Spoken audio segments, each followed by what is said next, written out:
Hello. So this is technically my first YouTube video. Potentially will be the first one I upload, not sure yet. I have actually videoed one. I did it in May when I started I sort of like opened the channel. But then just never really got around to posting, never really got around to editing.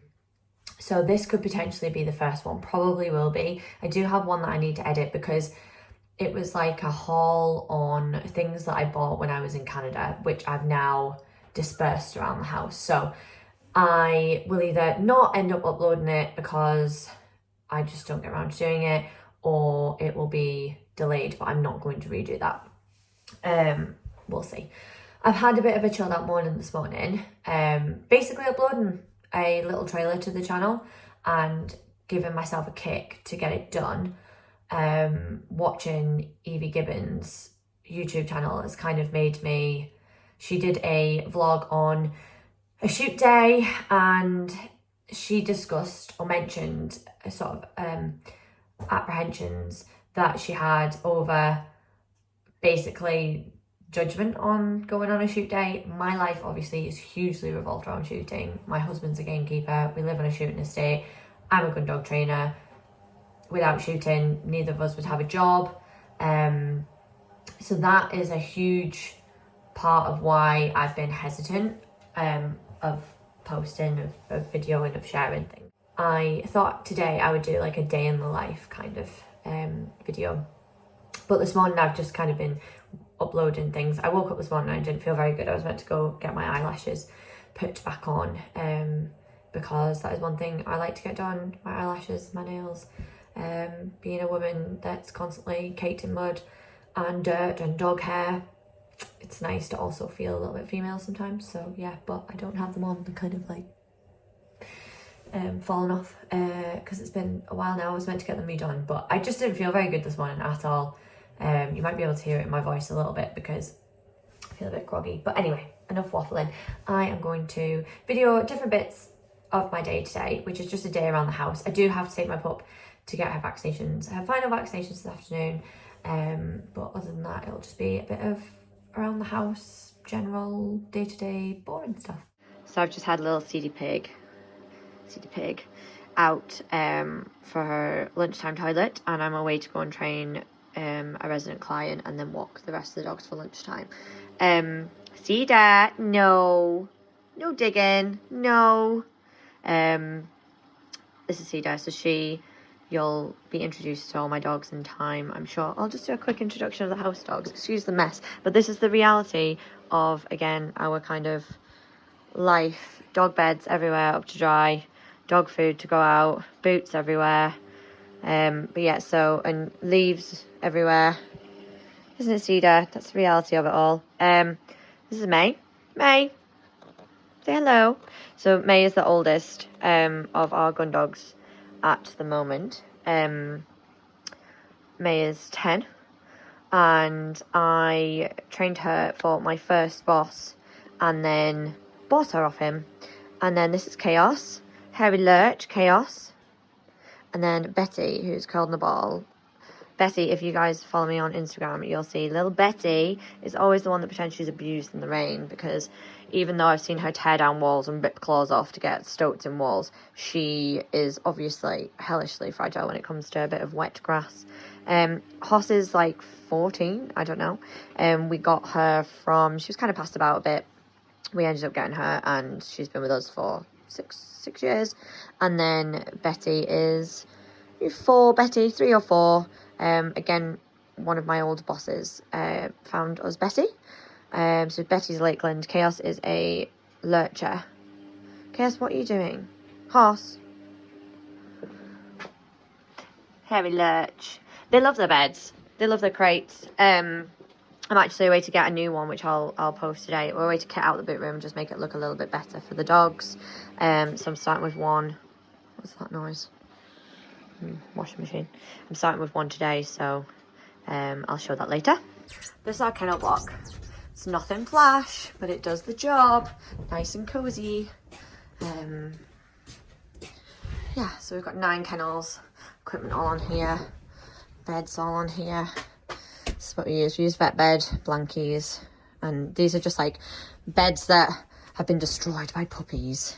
Or young dogs, or just in hot weather they all love to drag them out or maybe have a bit of a play. I keep them, and then they get like a nice newer bed, and then they get a topper as well and a blanket. But yeah, they're insulated in there anyway, so I thought I'd show you guys the inside of the kennels. So again, nothing fancy, but it does the job. This is Alka, this is Ada. So Ada is our oldest wirehead Vizsla, and then Alka is her daughter, and they share a kennel. So you can see they get like a plastic bed, there's vet beds, a topper and a blanket in there, but they've obviously scuffed it up. And then, oh dear, opinions, unwanted opinions always from a Vizsla. Isn't that right, Alki?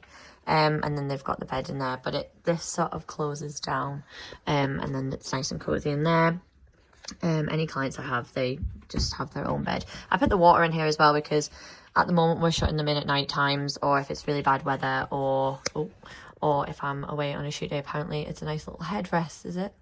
But it just means that when the hatches are shut on the outside and they're shut into the bed at night, they obviously still have water, so it's really cozy in there. Sleepy. I'll do like an introduction to all of my dogs at some point, but at the moment I'll leave that. But yeah, that gets all bolted in. But yeah, does the job. Good for my dogs. Clients love it. Never had a client not settle. I've worked in boarding kennels for 7 years, and we obviously have like a really small kennels. There's only 9, so 5 of them are taken up with my dogs, and then 4 are there for clients. But at the moment I only have 1 client in because it is shooting season, and basically I just don't have the time. If I'm traveling back and forth to different places and shoots don't finish till 5, it obviously gets darker this time of year. I don't have time to be training 4 dogs, so I cut down from 4 to 3 to 2 to 1. It's October now, so obviously cut right down to the 1, and then we've got a regular returning to us this week who will come along for shoot days and just sort of top up training, which is really nice to come back to, because once a dog's been here and they come back, we get every year we get clients come back to us that have been the previous year. We've got quite a few that come every single year, which is so nice, and they just fit in like part of the family, and that's kind of what I want to do. But here isn't a channel that is going to be about my job, but obviously it's part of my life, so it's just a little bit of a lowdown of that. And again, anyone who follows me on Instagram will kind of know that that's what I do. I take clients in and train dogs. So I'm just walking out to the training paddock with my client. I am away to just go over some basics. He goes home on Sunday. He came in with issues, reactivity issues, nervous reactivity issues. So he was aggressive with other dogs and people as well, men mainly. Wouldn't really bring a dummy back. Lost driving, retrieving, wasn't very steady. All that sorted now. He's been here for 7 weeks. This is his 8th week. So basically we're just going over everything that he's done this week and topping everything up ready for when his owners pick him up. But also, go Tyler. Also, the one thing that good boy, that I want to do is, one thing I noticed, so I've had him out on a couple of shoots, which has been great, but one thing I noticed was sometimes when birds would get up and like fly, he would be like, oh, and want to chase it. With my young dogs, I kind of just leave them to it. Like with my own, I'm like, cool, run after it, you'll knacker yourself out, you'll learn the hard way. But with him, one thing I just want to train is just ignoring that flight or something, getting up and away. So what I'm doing is just going to do some basic retrieves. Good lad! And tidy everything up, but then also every so often when he brings one back, I'm just gonna throw another over his head and just get him used to like watching something go. And every time we've since I've noticed that issue, every time we've kind of come back in, when I've had him loose afterwards and said like, okay, I'm done, I've just randomly just been throwing dummies around him so that he's learning. At first he was like, oh, I'll go and chase that, and no, he's not. So yeah, come on then. Start that.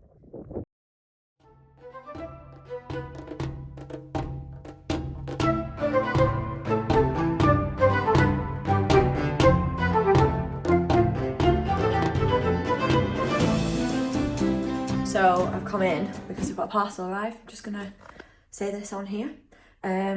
Says fragile. Oh, fragile, handle with care. We're gonna sit in the box. So obviously not been handled with care. I love that tissue paper. It's like little leaves on it. Really cute. It's a little acorn. A little acorn. So that's for my sugar. That's my new sugar pot. I'm heading back out for. So I've done the boys. Now I'm doing the girls. And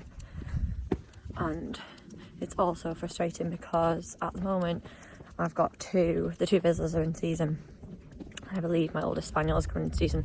So I have to walk the boys first, which is fine. But even then, at the moment, the boys just spend the whole time sniffing. So it's really frustrating. Tilly, we're in. No. Don't you grumble at me. Ada Alka. No. Oh, God.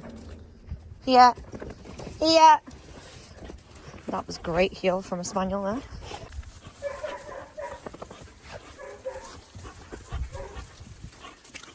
Go on.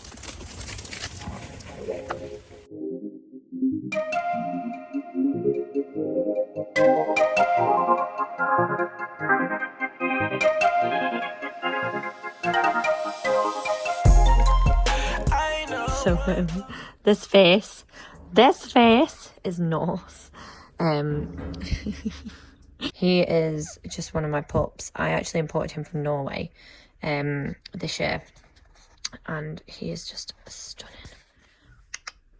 No, he's naughty though. Naughty nose. Naughty nose. He's a naughty boy. Naughty. Naughty nosy. That is his nickname. I actually asked no, okay. I asked the breeder to give me a naughty dog.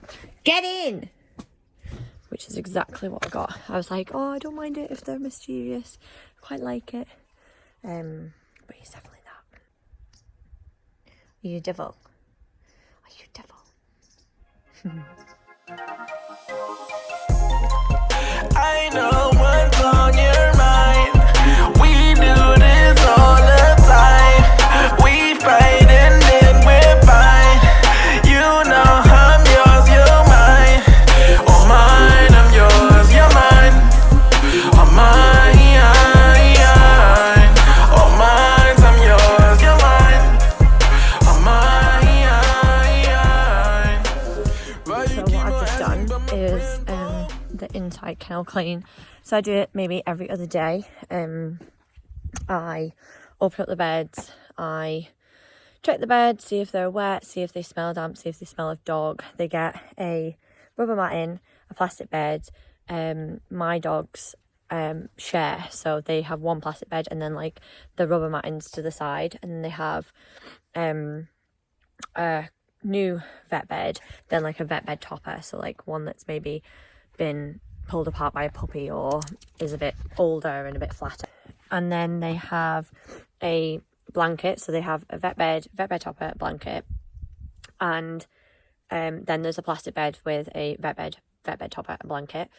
So it's nice and cozy. And then they have the water inside as well, because this time of year I shut them in with the hatches at night, and if we're away for a shoot for a long period of time and things, I just shut them in. So yeah, I've just been opening them up, checking all the beds, refreshing all the beds, sweeping it out. So I take all the beds out, sweep it, check all the beds, either refresh them or just straighten them up. Now I'm going to do a bed change, so a wash. Chris goes mad at me because he's like, you're always washing dog beds, there's always loads of dog beds. But I love that people compliment that. One, clients when they go home, they're always like, oh, they don't smell, or they maybe have like a different coat, because obviously they build up like a different resilience to their conditions, and they're not in a house, they're not lying by a radiator, but the kennels are well insulated, and also they've got access to outside all of the time. So yeah, the kennels are well insulated, they've obviously got their outside runs, and mine are out there all the time, but I do also like them to come into the house every so often. God, this hurts my arm. I might set it up somewhere. Yeah, so I like the fact that a lot of clients and people in general, I've had quite a few compliments of like, oh, your dogs don't smell like they're in kennels, or they don't feel like they're in kennels. That isn't a knock to anyone whose dogs do smell or feel like they're in kennels, because I'm sure mine do in comparison to a house dog anyway. But I just had a lot of people say, oh, I expected them to smell a bit or feel a bit like greasier or whatever. And I've worked in 2 boarding kennels and worked with gun dogs that have had different bed-ins and things like that, and I just feel like it works for me. It works well. The vet bed's brilliant. I feel like it holds the wet though, especially underneath, so sometimes you'll feel the top of it and it doesn't feel wet, but if you flip it over and you feel the underneath, it is. I just take it straight out as soon as it gets to that. But it's good for your rainy days or wet shoot days and stuff. But I just refresh it a lot, basically, is what I'm trying to say. Some dogs need it more than others. The second it starts to smell like dog or damp or anything that isn't my wash powder, I change it. So yeah, Chris goes mad. And anytime the bottom feels wet. The other thing is that it holds the sweat as well, so sometimes I'll just change it, and sometimes it won't smell but it'll feel a bit damp, so I'll just chuck it on the washing line and air it out and then put it back in with that dog. So what I'm away to do now is just change the beds, and then I'm away to do the outsides, which is a full disinfectant. So I've also scrubbed waters as well and refreshed them.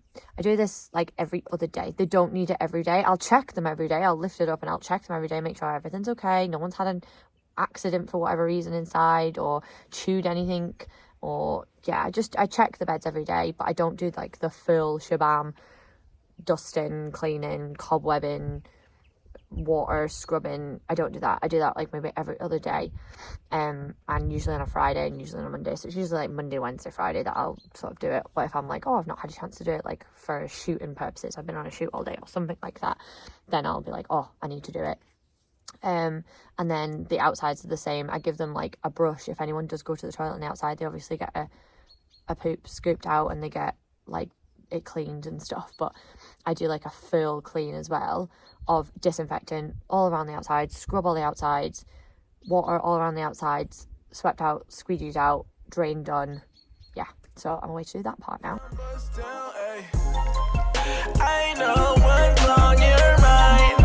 We do this all the time. We fight and then we're fine. You know I'm yours, you're mine. Oh mine, I'm yours, you're mine. Oh mine. Quite a few people always ask me like, how do I wash them? So I have like this bag that you can get from Amazon. I think it's like a horse one.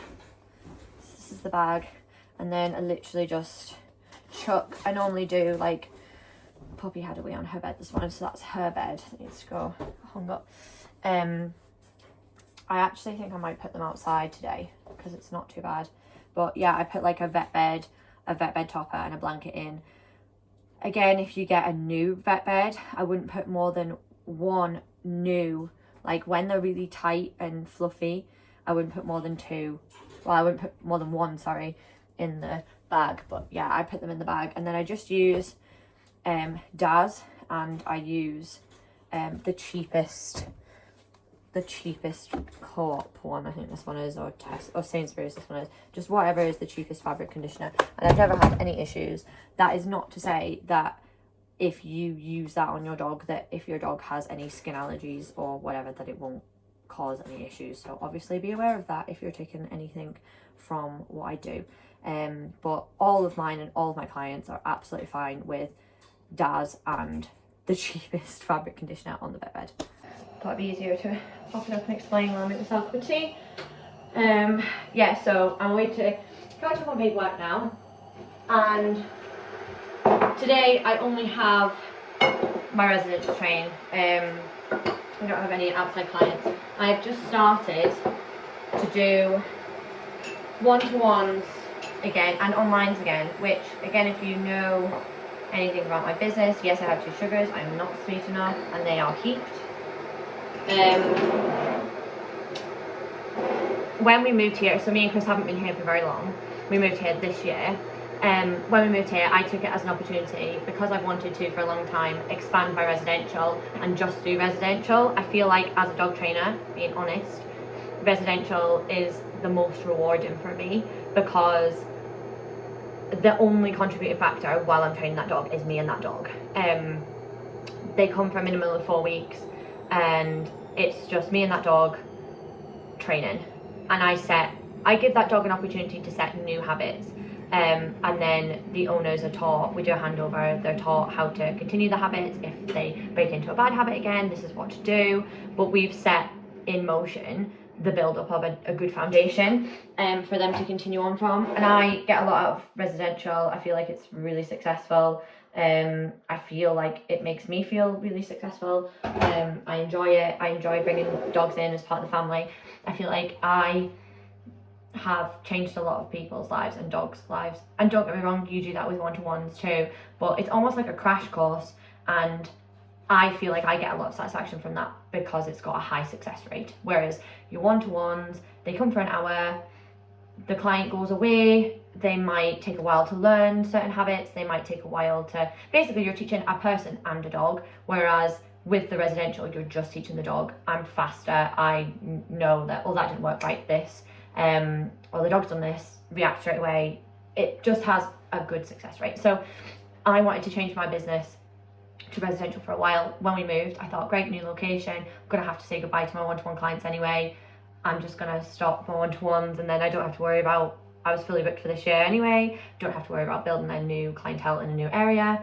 And then that all was great until I realized that husband's very busy, I'm in a new location, it's just me and dogs. I found myself looking forward to a handover for human contact, like human interaction.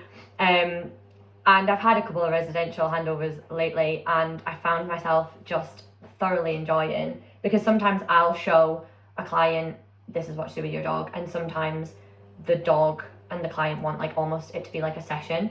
And I had a couple that were like sessions, and I found myself being like, I miss this. So I have been offering one-to-ones and onlines again. I think about 2 weeks ago I started these back, but just limiting. I'm obviously not wanting to progress everything with my business because I just don't have time. And I've got a lot of dogs myself to train, and I've got other things that I want to do. So yeah, I'm not going like full steam ahead with them like I used to, but I am offering them, but I don't have anything on today. So yeah, sometimes I might have those on during the day, but today I don't. I realised that this became like, I said, oh, it's not for work or anything, but obviously work is a huge part of my day and my lifestyle. It's not just a job, it is my life, and my husband's job is the same. It's not just his job, it is his life, it's our life. So I'm now just away to take Miss Cedar Pig to the vets for her final vaccination.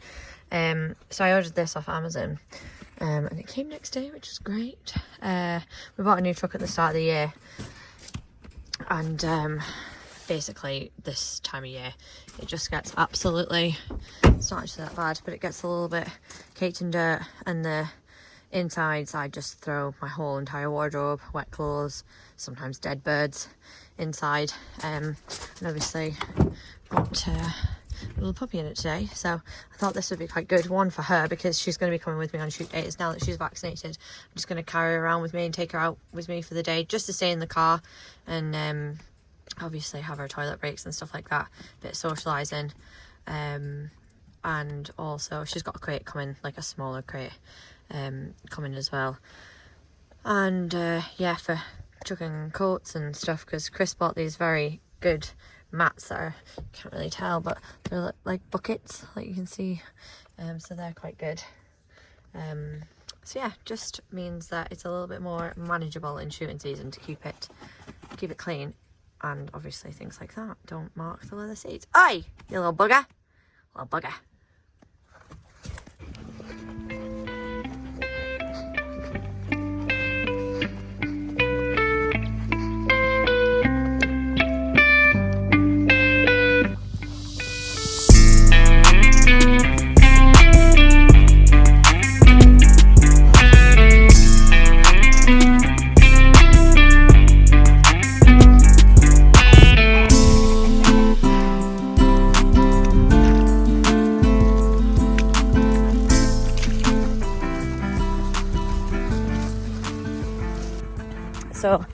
is the next day. I'm not videoing today, but I just wanted to round up and say thank you to anyone who's watched.